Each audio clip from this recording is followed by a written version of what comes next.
American Farm Bureau coverage from the Inkstead, Minnesota Radio Network. Hi, everyone. Jim Bartles here.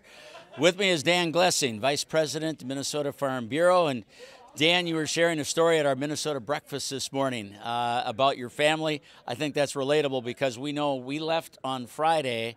There was a blizzard coming in. Right, yeah.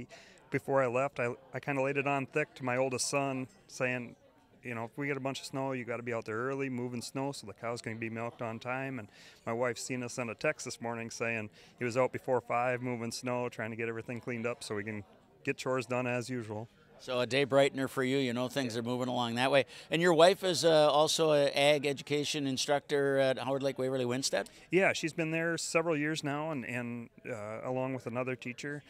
They've got quite a department there that she puts a lot of effort into. They both do, so it's very proud of her. I know a couple of years back she was honored as Minnesota FFA Advisor of the Year by Farm Bureau, and that's a really neat thing. The convention and what goes on here, and the mission and the goals for Farm Bureau.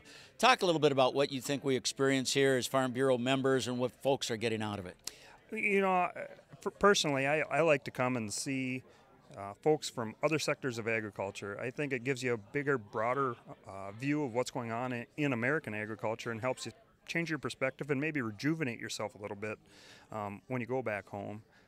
I certainly look forward to visiting with folks from down south to hear their trials and tribulations or what's working down there. And like I said, I think it rejuvenates you and gives you a different view when you get back home.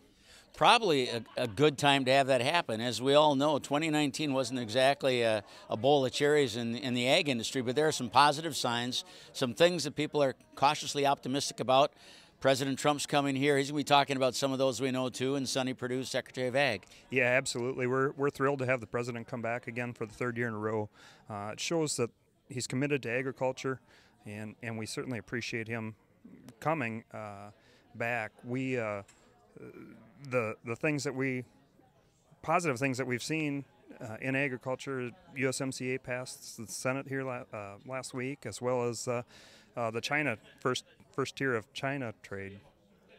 Dan, any of the workshops that you've looked at, there's some pretty good topics out there. Any of the workshops that you've seen that you specifically say, I want to go to that? You know, I kind of decide the morning of what I'm going to go to. There are a lot of good, and it's wide-ranging.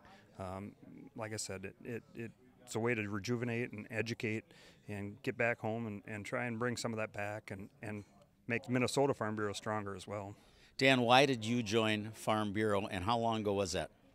Boy, it's been several years. I don't know. It's got to be over 20 by now, I would think, years that I've joined. And I joined because I can't be everywhere advocating on my behalf in Washington, in St. Paul, and I found that way my membership dollars were doing that for me, and certainly have changed a little bit so that I'm a little more active in Farm Bureau, but that's why I joined. Yep. It's a way to be an advocate for the ag industry. You get to travel much? I know you get out to some of the counties for different banquets and such.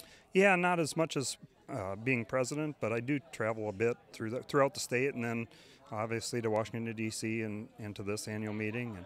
And it does create a lot of opportunities. Dan Glessing, Vice President, Minnesota Farm Bureau.